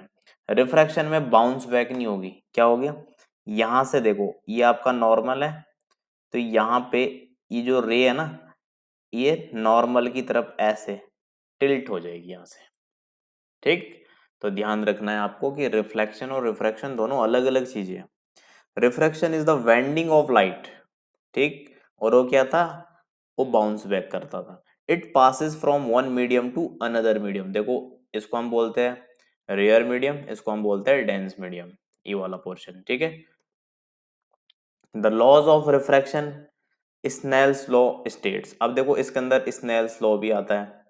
The incident ray, the refracted ray and the normal to the interface of two media at the point of incident all lie in the same plane. तो आप देख सकते हो यहाँ पे ये आपका एंगल है, इंसिडेंस है, और ये आपका एंगल ऑफ रिफ्रैक्शन है, ठीक। तो ये सारे के सारे एक ही प्लेन पे लाई कर रहे हैं, देखो यहाँ पे, ठीक। तो ये बात ही आपको समझ में आ गई। सेकंड चीज यहाँ पे क्या होता है, साइन आई अपॉन में साइन आर, ये किसके इक्वल होने चाहिए, कांस्टेंट के, जिसको हम किससे रिप्रेजेंट करते हैं, एन से। तो देखो यहाँ पे the ratio of sine of the angle of incident to the sine of the angle of refraction is constant known as refractive index. तो जो ये कांस्टेंट एन लिखा ना मैंने, इसका नाम क्या है, रिफ्रैक्टिव इंडेक्स, यानी कि sine i upon sine r is equal to n. तो एन क्या है आपका, एन है आपका रिफ्रैक्टिव इंडेक्स, ठीक। ये भी आपको यहाँ पे समझ में आ गया होगा। नेक्स्ट चीज हम यहाँ पे पढ़ेंगे लेंस, ठीक है। अब लेंस में कौन कौन से, कॉन्वेक्स लेंस और कॉनकेव लेंस। कॉन्वेक्स लेंस कौन सा होता है, इसको हम देखो converging lens that can produce real और वर्चुअल इमेज। अब यहाँ पे ना कभी कभी वो क्या करेगा, कॉन्वेक्स की जगह कन्वर्जिंग लिख देगा। तो आपको ध्यान रखना कि कॉन्वेक्स और कन्वर्जिंग एक ही मतलब होता है दोनों का, और कॉनकेव लेंस और डाइवर्जिंग लेंस दोनों एक ही होते हैं, ठीक है। तो converging lens that can produce real और virtual images depending on the position of the object, ठीक है। कॉनकेव लेंस डाइवर्जिंग लेंस है, कॉनकेव लेंस कैसा है, डाइवर्जिंग लेंस है, that usually produce virtual upright and smaller image. तो ये दोनों बातें आपको ध्यान रखनी है कि कॉनकेव लेंस और कॉन्वेक्स लेंस में डिफरेंस क्या है, ठीक है। अब नेक्स्ट आता है इनका फॉर्मूला क्या होता है। तो फॉर्मूला इनका होता है 1/f is equal to 1/v minus 1/u, ठीक है। v का मतलब क्या होता है, u का मतलब यहाँ पे मेंशन किया गया है, राइट। तो आपको ये फॉर्मूला ध्यान रखना है, इसके बेसिस पे हो सकता है छोटा मोटा कोई क्वेश्चन दे दे आपको करने के लिए, है ना। और एक आपको ये भी ध्यान रखना, कभी कभी ना आपको क्या देगा, रेडियस दे देगा वो, ठीक है, रेडियस ऑफ कर्वेचर। तो आपको क्या पता होना चाहिए कि रेडियस ऑफ कर्वेचर क्या होती है, 2 टाइम्स होती है फोकल लेंथ की, ठीक। तो फोकल लेंथ आपकी क्या हो जाएगी, r/2, ठीक है। तो ये बात भी आपको यहाँ पे समझ में आ गई होगी। एक चीज और, जैसे आपसे पावर का पूछ लिया कि भाई लेंस की पावर, तो वैसा आपको पता होना चाहिए कि किस पे मेजर करता है, डायोप्टर में। तो P इज इक्वल टू क्या होता है, P इज इक्वल टू क्या होता है, P इज इक्वल टू हमारे पास होता है 1/f। अब यहाँ पे भी ध्यान रखना कि जो f है ये किस में होना चाहिए, मीटर में। तो इसकी ना यहाँ से 2 यूनिट बनती है आपकी, ठीक है। एक तो होगी इसकी ऐसा unit, power of lens, power of lens की जो यूनिट है वो क्या होगी, डायोप्टर। दूसरा यहाँ से क्या बनेगी, मीटर इनवर्स। तो ध्यान रखना डायोप्टर और मीटर इनवर्स। तो ये बात आपको यहाँ पे नोट डाउन कर लीजिएगा क्योंकि इम्पोर्टेंट है। नेक्स्ट आता है ऑप्टिकल इंस्ट्रूमेंट्स। ह्यूमन आई के लिए सबसे पहले the human eye is a natural optical instrument, सही बात है ना। It consist of a lens system that form an image on the retina. Key aspect include power of accommodation. अब यहां से आपसे क्या पूछ लेगा, what is power of accommodation, ठीक है। नेक्स्ट जो हम समझेंगे power of accommodation. Power of accommodation क्या होता है, the eye's ability to focus on distance, ठीक है, and near by object by changing the focal length of the lens, उसको हम क्या बोलते हैं, पावर ऑफ एकोमोडेशन, ठीक है। नेक्स्ट आपसे पूछा गया है defects of vision and their correction, vision और उनके करेक्शन। तो जैसे कॉमन डिफेक्ट्स इंक्लूड मायोपिया, जिसको हम क्या बोलते हैं, नियर साइटनेस। अगला है हाइपरमेट्रोपिया, इसको हम फार साइटनेस भी बोलते हैं, and presbyopia. These can be corrected using appropriate lens. तो सबसे पहले हम समझते हैं कि भाई क्या कहते हैं, जो आपका मायोपिया है, व्हाट इज मायोपिया, ठीक। तो मायोपिया को समझ लेते हैं। तो मायोपिया है क्या, एक कॉमन आई कंडीशन है where distant object appear blurry. मतलब आपको क्या हो रहा है ना कि आपके पास कोई ऑब्जेक्ट रखा हुआ है, ठीक, बट आप उसको देख ही नहीं पा रहे। While nearby object are seen clearly, मतलब उसको क्या हो रहा है कि नजदीक का ऑब्जेक्ट तो दिख रहा है, दूर का नहीं दिख रहा है, ठीक है। तो आपको ध्यान रखना कि मायोपिया बीमारी का मतलब क्या हुआ कि आपको नजदीक की चीजें तो दिखेगी, दूर की चीजें नहीं दिखेगी, ठीक है। हाइपरमेट्रोपिया में क्या होगा, इसमें आपको इसका जस्ट अपोजिट होगा, मतलब दूर की चीजें दिखेगी बट नजदीक की नहीं दिख रही होगी, ठीक है। ओके, फिर नेक्स्ट है इसका एप्लीकेशंस।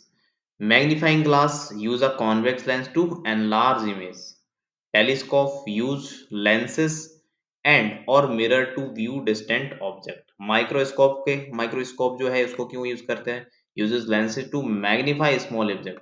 मतलब अगर होता ना कुछ बहुत छोटे ऐसे ऑब्जेक्ट्स जो हमको नहीं दिख रहे हैं, ऐसे ऑर्गेनिजम्स है ना।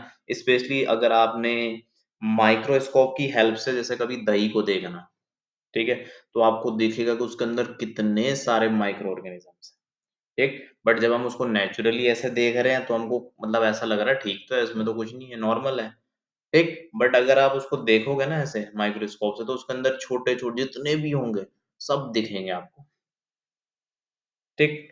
अब है इसके ऊपर कुछ प्रैक्टिस क्वेश्चन। तो सबसे पहला क्वेश्चन है, what is the speed of light in a vacuum. तो ये तो हर किसी को याद होगा भी, अगर नहीं है तो पता आज से रख लेना, क्या है, 3 × 10⁵ मीटर पर सेकेंड, ठीक है। Which type of mirror is used in car headlights, car के हेडलाइट में कौन सा मिरर यूज होता है भाई, कॉनकेव मिरर। ये भी इंपॉर्टेंट क्वेश्चन है।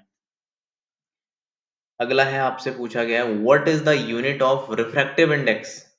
रिफ्रैक्टिव इंडेक्स की कोई इमेज नहीं होती है, क्यों नहीं होती है, हमने अभी लिखा था ना साइन आई अपॉन में साइन आर। तो साइन आई अपॉन में साइन आर दोनों एंगल है, ठीक है, तो कैंसिल आउट हो जाएंगे क्योंकि एंगल की यूनिट क्या है, कुछ भी नहीं, तो इसका मतलब no unit. Which lens is use to correct myopia, myopia को करेक्ट करने के लिए कौन सा लेंस यूज करते हैं, कॉनकेव लेंस। मतलब अगर आपको क्या कहते हैं, नजदीक की चीजें दिख रही है, दूर की चीजें नहीं दिख रही है, तो आप कौन सा लेंस यूज करोगे, कॉनकेव लेंस, ठीक। इसका जस्ट अपोजिट, अगर आपको नजदीक की चीजें दिख रही है, दूर की चीजें नहीं दिख रही है, तो आप कौन सा यूज करोगे, कॉन्वेक्स लेंस।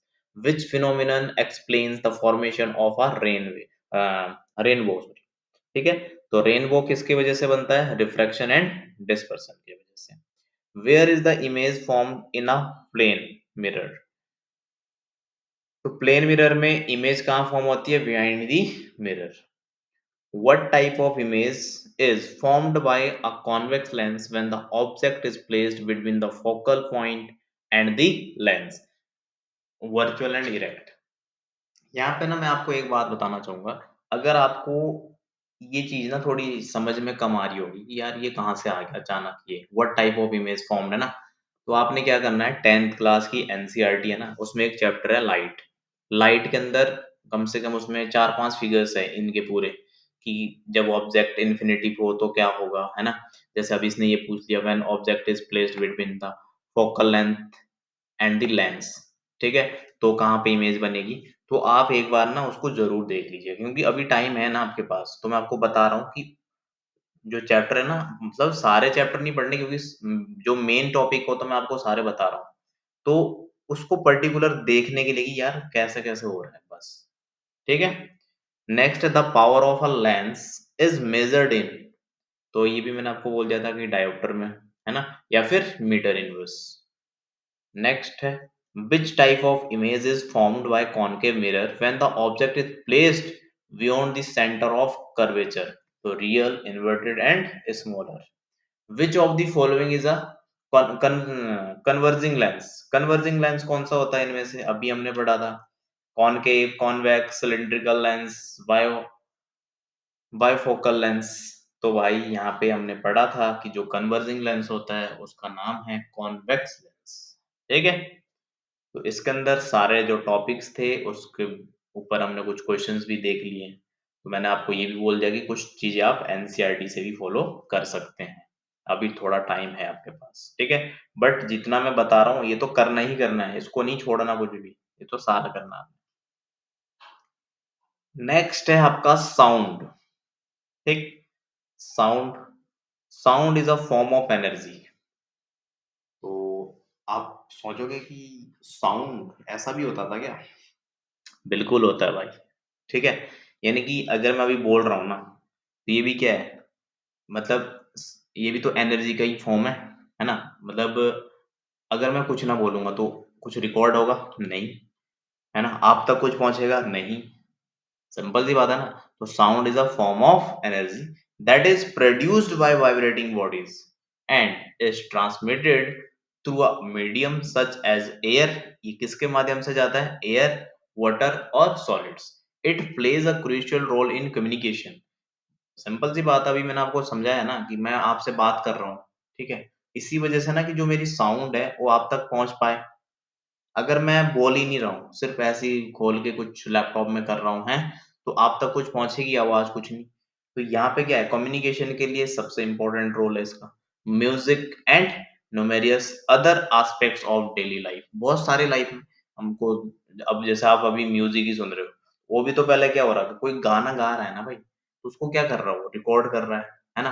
बट रिकॉर्ड भी तो, मतलब मेन बात तो वही है ना कि कुल मिला के किसको रिकॉर्ड कर रहा है, एनर्जी को ही कर रहा है। Sound is the form of energy, ठीक है। तो it plays a crucial role in communication, music and numerous other aspects of daily life, right. अब यहाँ पे क्वेश्चन आता है कि nature of sound and its propagation. तो सबसे पहले हम समझते हैं कि sound as a wave, sound as a wave कैसे काम करता है, ठीक। Sound is a mechanical wave that requires a medium to travel. Sound को हमेशा कोई ना कोई मीडियम चाहिए होता है ट्रेवल करने के लिए। अगर वहां पे कोई मीडियम नहीं है तो हमारी जो साउंड है वो ट्रेवल नहीं कर पाएगी। It can not propagate in a vacuum, vacuum में आप चिल्लाते रहो ये प्रोपेगेट नहीं करेगी, ठीक है। It is a longitudinal wave, meaning the particles of the medium vibrate parallel to the direction of wave propagation. Right? Next है आपका प्रोडक्शन ऑफ साउंड। अब प्रोडक्शन ऑफ साउंड क्या होता है, sound is produced when an object vibrates, जैसे मैं अभी किया, ठीक है। तो देखो ऑब्जेक्ट क्या हुआ, वाइब्रेट हुआ ना पहले, तो जब ये वाइब्रेट हुआ तभी इससे क्या होगी, साउंड प्रोड्यूस हुई, ठीक है। This vibration create disturbances in the surroundings medium leading to the propagation of sound waves. कभी आपने, जैसे कभी पहाड़ों पे गए, है ना, आपने जोर से ऐसे चिल्लाना, मतलब फिर आपको ना अपनी आवाज आपको सुनाई दे रही होगी, समझ रहे हो, तो वो क्या हो रहा है कि भाई जो पार्टिकल्स है ना, मतलब वो क्या कर रहे हैं, डिस्टरबेंस हो रहा है, ऐसे वाइब्रेशन हो गया, वाइब्रेशन की वजह से क्या कर देगा, वो डिस्टरबेंस क्रिएट कर देगा, जिसकी वजह से आसपास में क्या होगा, आपको आवाज सुनाई देगी, ठीक है। जैसे कि देखो, तो ये क्या हुआ, मैंने नीचे हाथ लगाया टेबल पे, तो यहाँ से क्या हुआ, जो पार्टिकल्स थे उनके बीच वाइब्रेशन, वाइब्रेशन ने क्या क्रिएट किया, डिस्टरबेंस, और उससे क्या होगी, साउंड प्रोड्यूस होगी।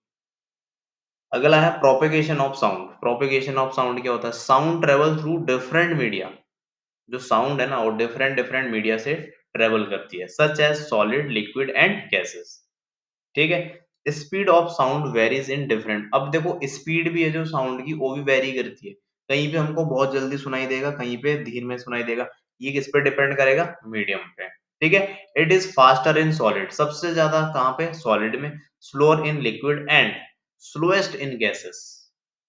ठीक है।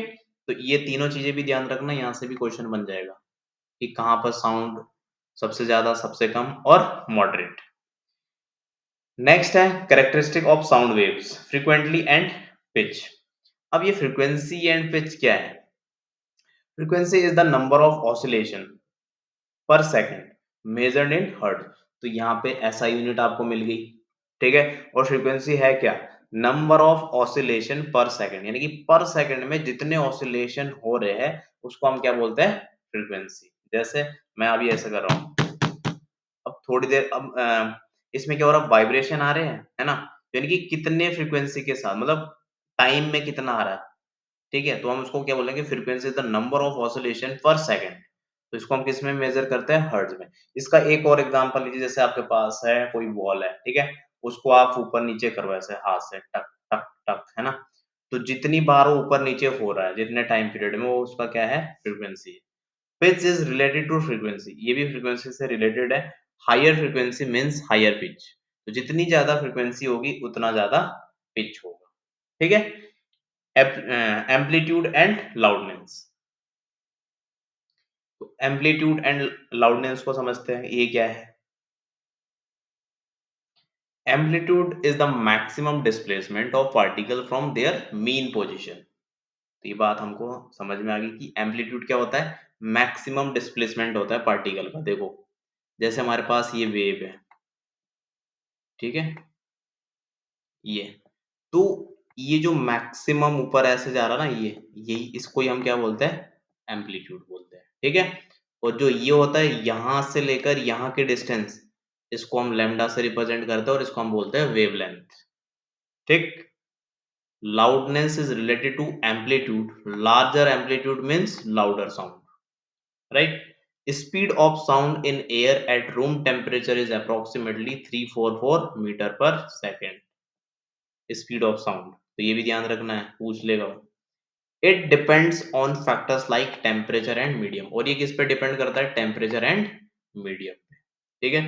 अब अगला आता है रिफ्लेक्शन ऑफ साउंड। ये रिफ्लेक्शन ऑफ साउंड क्या है?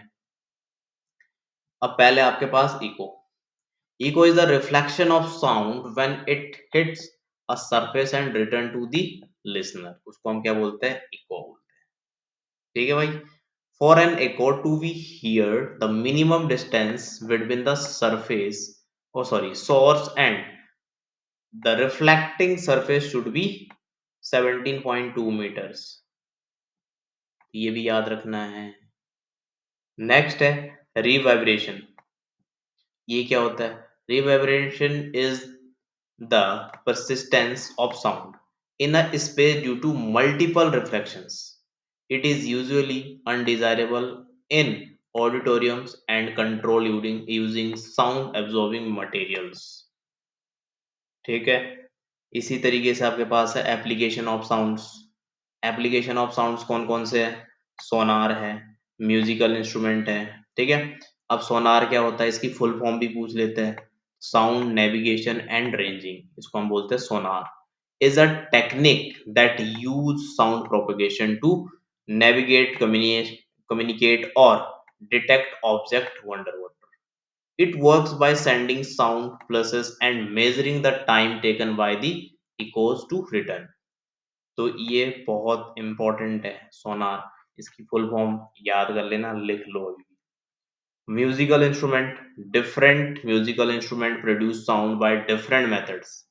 जैसे स्ट्रिंग इंस्ट्रूमेंट है, by vibration, strings, wind instrument by vibration of air columns and percussions है इंस्ट्रूमेंट बाय वाइब्रेशन ऑफ, मतलब यहाँ पे आप देख पा रहे होंगे कि डिफरेंट डिफरेंट जो इंस्ट्रूमेंट है वो डिफरेंट डिफरेंट तरीके से वर्क कर रहे हैं। ठीक है। और डिफरेंट डिफरेंट तरीके से साउंड को प्रोड्यूस करते हैं। नेक्स्ट है हमारे पास human ear and hearing. Human ear and hearing, structure of the ear, सबसे पहले आप कान के स्ट्रक्चर को समझो। The human ear consist of three parts, तीन पार्ट होते हैं, outer ear, middle ear and inner ear. ठीक है, the outer ear collect sound, ध्यान रखना यहाँ से क्वेश्चन बन जाएगा कि जो आउटर ईयर है वो क्या करता है, वो साउंड को कलेक्ट करेगा, किसकी, sound waves, and direct them to the eardrum which vibrates and transmits these vibration to the middle ear bones.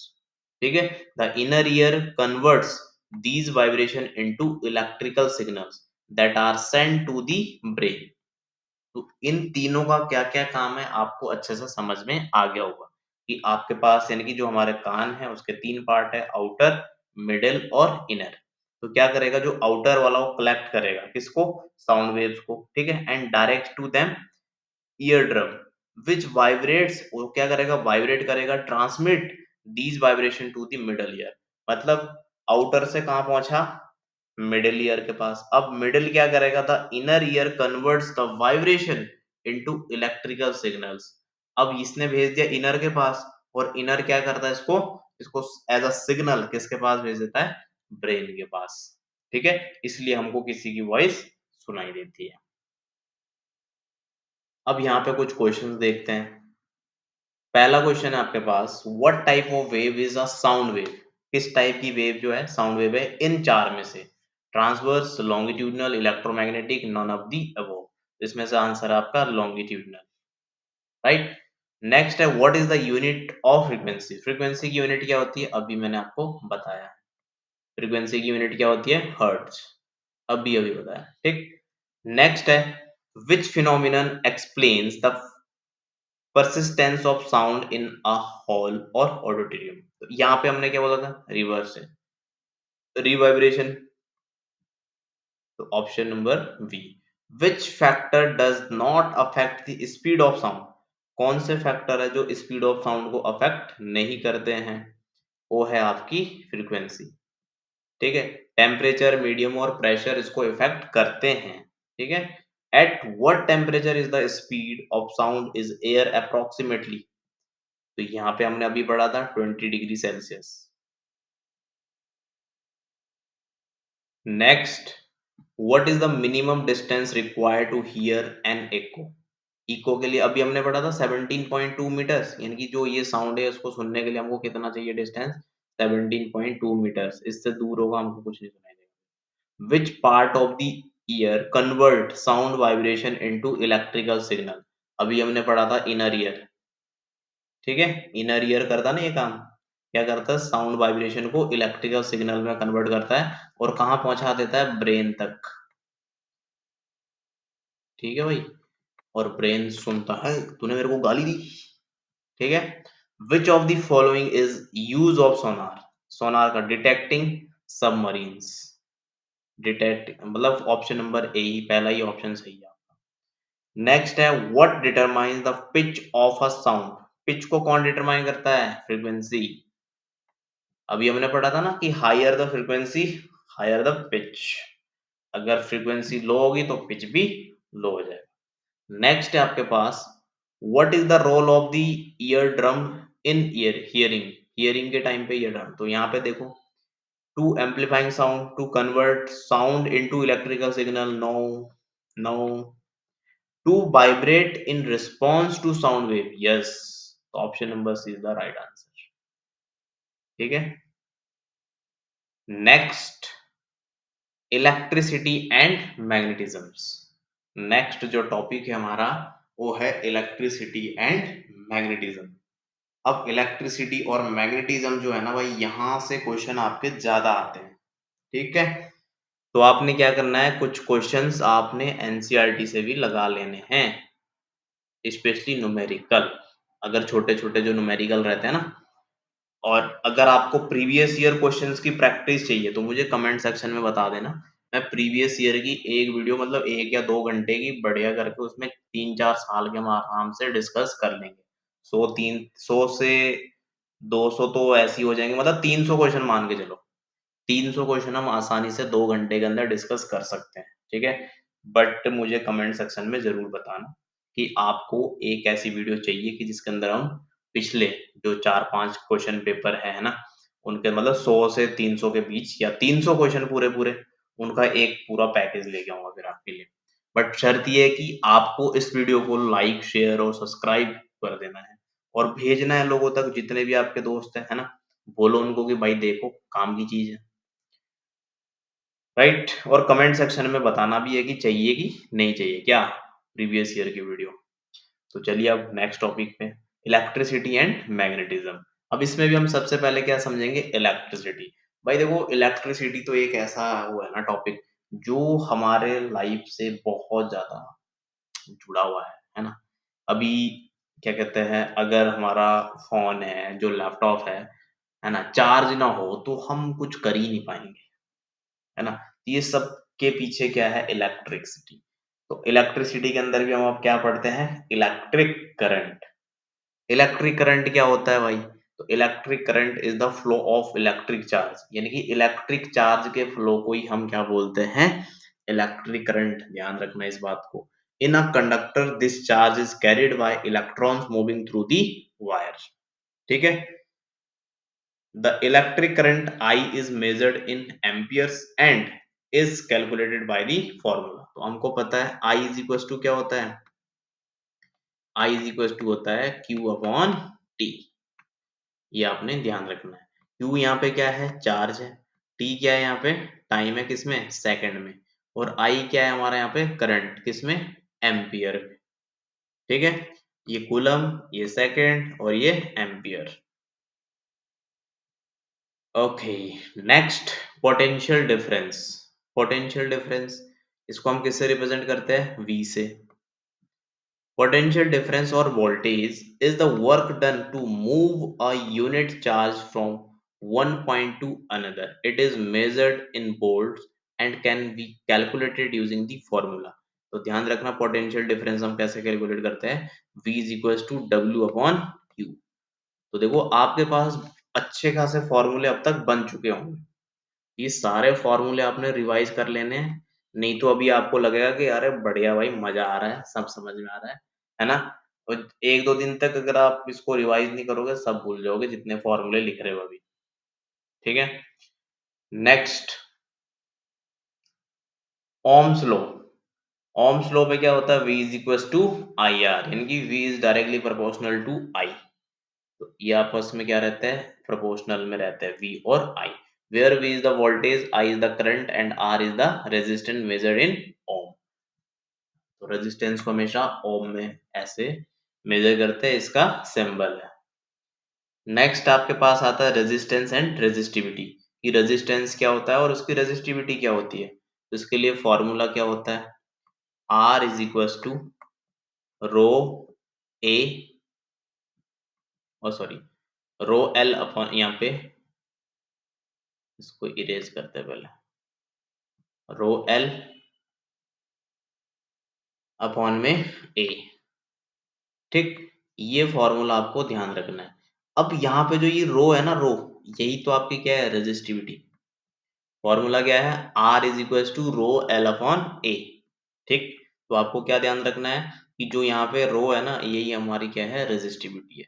तो resistance is property of material that resist the flow of electric current. Factors affecting resistance include the material nature length cross sectional area. तो ये आप ये जो ए है ये आपका क्या है यहाँ पे? Cross sectional area and temperature. Resistivity is a material specific property. तो देखो रेजिस्टिविटी की अलग से डेफिनेशन भी है यहाँ पे। तो क्या पता आपसे रेजिस्टिविटी यही पूछ ले कि व्हाट इज रेजिस्टिविटी, है ना। तो आपको सब पता होना चाहिए कि किसकी क्या डेफिनेशन है, किसका क्या फॉर्मूला है, किसके लिए क्या यूनिट होने वाली है। ठीक है। ओके सो हाँ, अब यहाँ पे ना एक चीज और बच गई। वो बची क्या है? अगर आपके पास रेजिस्टेंस दी हो ना, आपसे पूछ लेगा कि भाई बता पैरेलल में कैसे कनेक्ट करेगा, उसके लिए फॉर्मूला क्या होता है, या आपके पास कुछ रेजिस्टेंस दे देगा, बोलेगा इसका रिजल्टेंट निकाल। तो अगर आपके पास सीरीज में पूछ लिया जाए, है ना, सीरीज के लिए फॉर्मूला क्या होता है आपके पास? Resultant R is equal to R1 plus R2 plus R3 और कितने भी हो ऐसे तरीके से ऐड हो जाएंगे सीरीज के लिए। अगर आपसे पूछ लिया कि भाई जो कनेक्ट जो रेजिस्टेंस है वो आपके पैरेलल में कनेक्टेड है, तो आप कैसे लिखोगे? 1/R is equal to 1/R1, ठीक है, प्लस 1/R2। ये किस चीज के लिए है? ये आपके रहने वाले हैं जब आप पैरेलल में कनेक्ट कर रहे होंगे। अब यहाँ से एक क्वेश्चन और पूछ लिया जाता है। क्वेश्चन क्या पूछ लिया जाता है कि जो हमारे घरों में, ठीक है, इलेक्ट्रिसिटी है उसको हम डिस्ट्रीब्यूट करके रखते हैं, तो हम पैरेलल में कनेक्ट करते हैं रेजिस्टेंस की सीरीज में। तो आपका आंसर क्या होगा? पैरेलल में। क्यों? क्योंकि पैरेलल में क्या होता है ना कि जो वोल्टेज है, पैरेलल में क्या होता है, जो वोल्टेज है वो सेम रहेगी, और जो आपका क्या कहते हैं करंट, और डिफरेंट रहता है। मतलब अगर आपको सिर्फ एक रूम की इलेक्ट्रिसिटी यूज करनी है ना, तो आपने एक बटन को ऑन किया तो आपके रूम की लाइट खुली रहेगी, बाकी की बंद रहेगी, है ना। अगर आपने सीरीज में कर दिया कनेक्ट, जैसे लड़ियां होती है ना दिवाली में, आपने देखा होगा एक ही जगह से कनेक्ट किया सारी जल जाती है, तो हमारे लिए फायदेमंद नहीं है फिर। क्यों भाई? हमको सिर्फ एक कमरे में जलानी लाइट हो, पूरे घर में जल गई। अब पूरे घर में जलेगी तो हमको तो चाहिए ही नहीं इतना, हमारा जो बिल है वो ज्यादा आ जाएगा, ठीक है। तो आपको ध्यान रखना है कि सीरीज के लिए फॉर्मूला क्या होता है, पैरेलल के लिए क्या होता है, घरों में कैसे रहता है, ठीक। ये बात होगी। दूसरा यहाँ से एक चीज आपको और ध्यान रखना है, वो है कि आपसे वो पूछ लेता है कि हमको बताओ लॉ ऑफ हीटिंग क्या होता है, ठीक है। तो आपको ध्यान रखना है H is equal to I² RT, law of heating, ठीक है। H is equal to I²RT। H क्या है यहाँ पे? हीट। I क्या है? करंट। R क्या है? रेजिस्टेंस। T क्या है? आपका टेम्परेचर, ठीक है। तो ये बात भी आपको समझ में आ गई। एक चीज और होती है यहाँ पे, वो भी मैं बता रहा हूँ आपको। वो क्या है? देखो, अगर आपके पास कभी कभी ऐसा हो, P is equal to VI, है ना। P यहाँ पे क्या है? पावर। V क्या है आपके पास? वोल्टेज। I क्या है? करंट। तो ये भी ध्यान रखना है, P is equal to VI।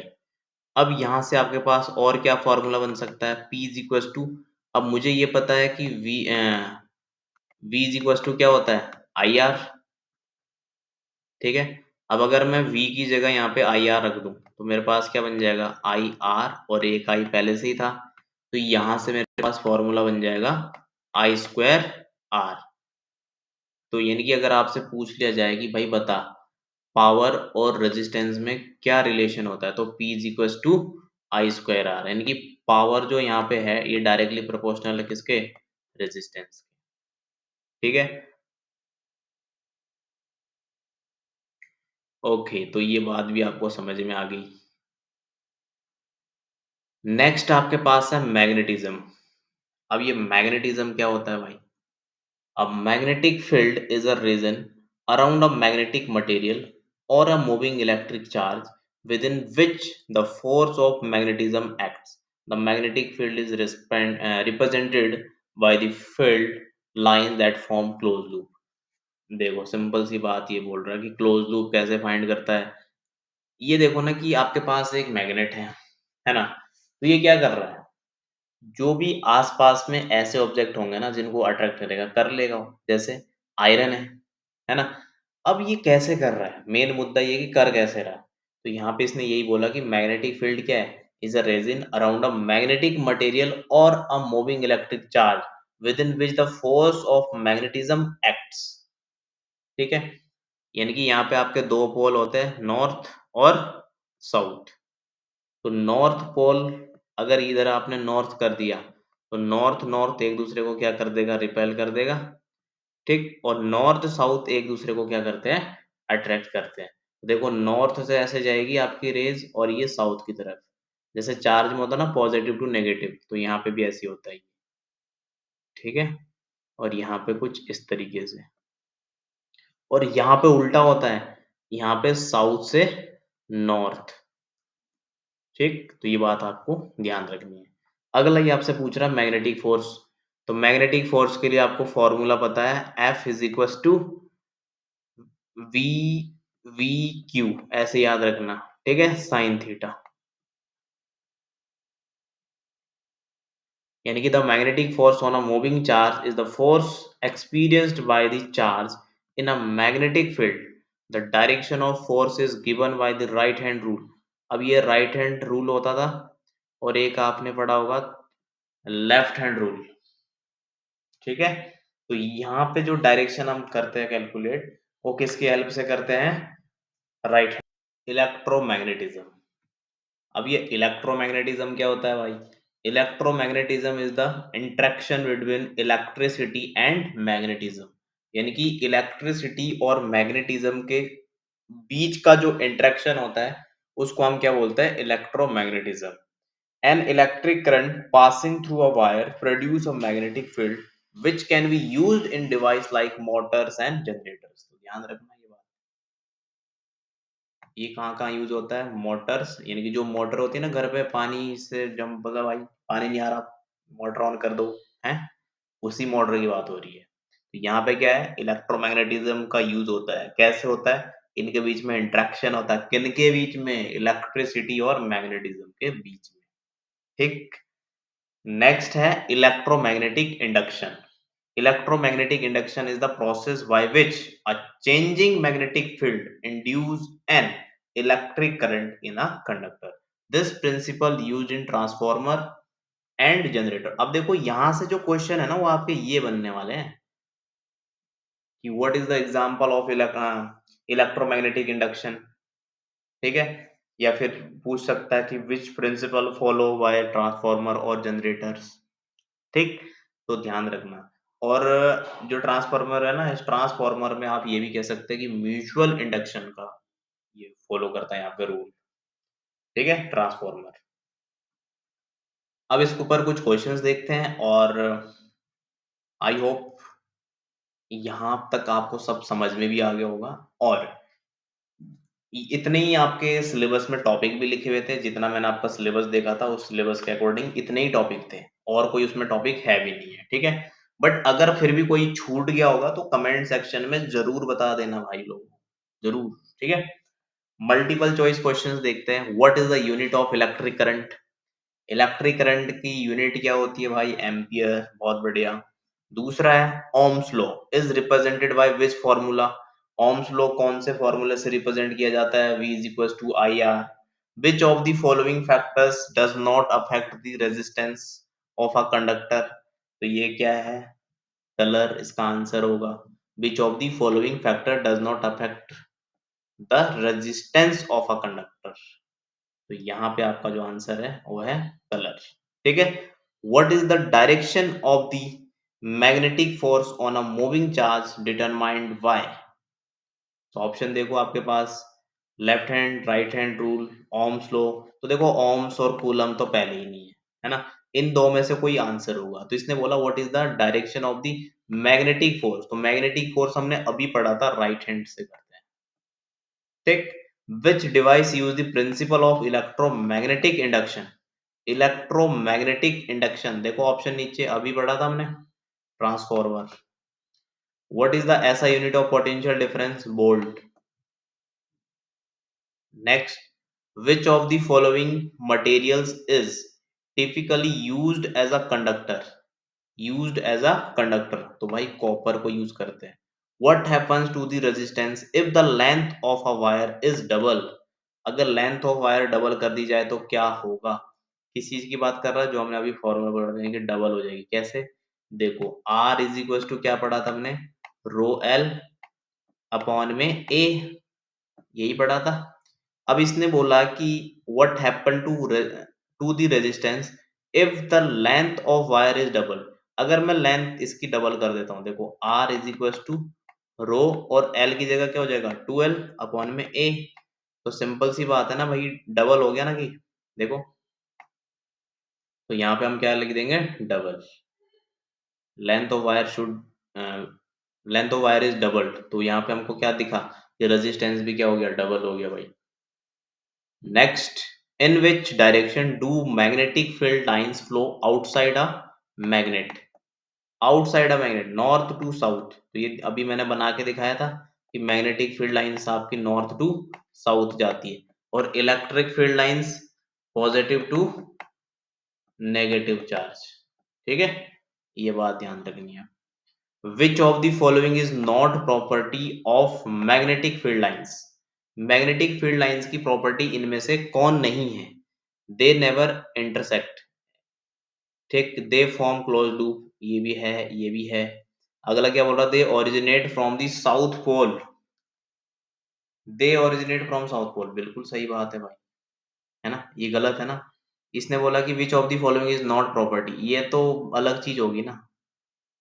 हमारे पास प्रॉपर्टी तो इसकी क्या होती है, they are stronger at the poles और दे नेवर इंटर। अब यहाँ पे एक चीज और ध्यान रखना कि मैग्नेटिक फील्ड हो या इलेक्ट्रिक फील्ड लाइन, वो कभी भी एक दूसरे को इंटरसेक्ट नहीं करती। ऐसा क्यों? क्योंकि अगर उन्होंने इंटरसेक्ट किया तो जिस पॉइंट को इंटरसेक्ट करेंगे वहां पे दो डायरेक्शन बन जाएगी, ठीक है, जो कि पॉसिबल नहीं। तो आपको हमेशा ध्यान रखना कि मैग्नेटिक फील्ड लाइन हो या इलेक्ट्रिक फील्ड लाइन्स हो, वो कभी भी एक दूसरे को इंटरसेक्ट नहीं करते हैं। ठीक है, तो ये बात आपको अच्छे से क्लियर होगी। फिर भी मैं आपको यहाँ पे एक इसका फिगर भी बना के दिखाता हूँ कि मैं क्या कहना चाह रहा हूँ। देखो, जैसे मैंने बोला ये नॉर्थ है, ये आपका साउथ है, यहाँ से ऐसे लाइन आ रही थी एक, ठीक है, कुछ इस तरीके से। तो ये बोल रहा है कि अगर आपकी एक लाइन यहाँ से ऐसे आ गई, देखो, तो इंटरसेक्ट होगी और यहाँ से ऐसे, तो ऐसा कभी भी पॉसिबल नहीं होगा। क्यों? ये देखो ना, यहाँ पे एक डायरेक्शन ये बन गई, एक डायरेक्शन ये बन गई, तो एक ही पॉइंट में मैग्नेटिक फील्ड लाइंस की दो डायरेक्शन बन गई, जो कि पॉसिबल नहीं है। सेम चीज इलेक्ट्रिक फील्ड में, electric field lines never intersect to each other, ये बात भी आपको ध्यान रखनी है, क्योंकि वहां पे भी सेम कंडीशन यही है। बस डिफरेंस क्या, वहां चार्जेस की बात होती है और यहाँ पे आपके नॉर्थ पोल और साउथ पोल की बात होती है। ठीक है, तो यहाँ पर ये सारे जो टॉपिक्स थे कंप्लीट होते हैं।